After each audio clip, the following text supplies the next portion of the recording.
My name's Martin Lyle. I'm a ranger for National Trust for Scotland and I'm based at the Grey Mare's Tail, which is where we are today. The Grey Mare's Tail is a nature reserve. We're about 10 miles east of Moffat. Our main attraction is of course the waterfall, the Grey Mare's Tail. It's 60 metres tall, the 5th highest in Scotland.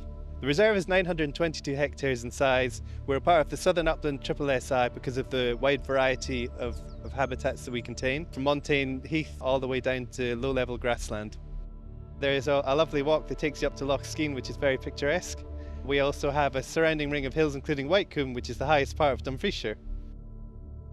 People come here mainly for walking, but also this place is very popular with bird watchers, with our peregrines and our kestrels. You might even see an eagle, as we're in the range of the South of Scotland Eagle Project release programme. I just really love working here because I'm outdoors in the wild all day. It's just a beautiful bit of Scotland and we just seem to have a little bit of everything here.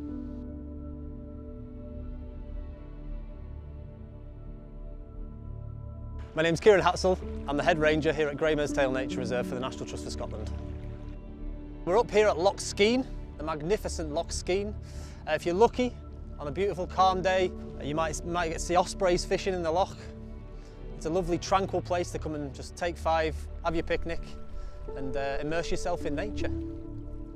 When you jump out of the car at the car park, it's a bit of a steep hike. It's a real test for the legs, but it's definitely worth it. So what you get as you come up the path is what we call the big reveal.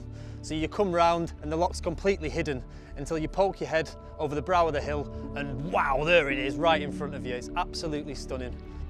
Loch Skeen was formed via glaciation, so it was over millions of years. It was a glacier. You can still see in the landscape around it the moraines, or the lumps and bumps, the knobbles and bobbles in the landscape. It's left a really, really interesting landscape from both a visual perspective and from a botanical perspective as well. Something that we're really keen to do here is to maintain the diversity as much as we can.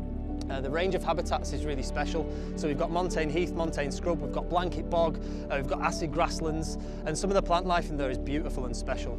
As part of that, we get quite a few dragonfly species and butterflies, and that has a knock-on for the wider biodiversity for the site.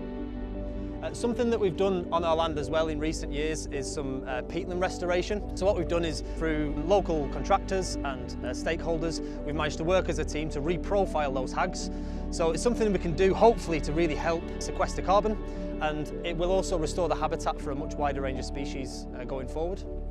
A bit of a hidden secret of Loch Skeen up here is the vendace. So the vendace is one of the rarest freshwater fish in the UK, but they thrive here in Loch Skeen. It's about 11 metres deep, so they like the cool waters, they find shelter, and then they come to the edge to feed and to spawn as well. You might not see it, but we are doing our best to try and conserve it and look after it and preserve its future in the UK. On our site here, we've got a really cool feature called a kettle hole. And so what that is basically when the glacier has retreated, it's left a massive block of ice stuck in between some rocks and it's slowly melted, and it's created a really intensely deep pool. We don't actually know how deep it is, but it's one of the quirks of the site and a really cool thing to just poke your head in. So when you come up to Loch Skeen, if you go up and right on the steep hill just above it, it's just there in front of you. I love Grey Mare's Tail because it's so different. It's a really special place for so many reasons, and I would say that one of the coolest things about it is that just focus on the small things and find your nooks and crannies, because there's so much more to this site than just the waterfall. I've spent years working on seabird islands surrounded by the coast, and coming to the uplands here, it's just so different, but it's so special. There's so many different nooks and crannies, so many ecological niches to explore, and there's such a really wide diversity of plant life and of wildlife. Even the layman can get involved with, so it doesn't matter whether you're an expert or a beginner, you can come out here and you can love it. You can absolutely love it and get involved in it.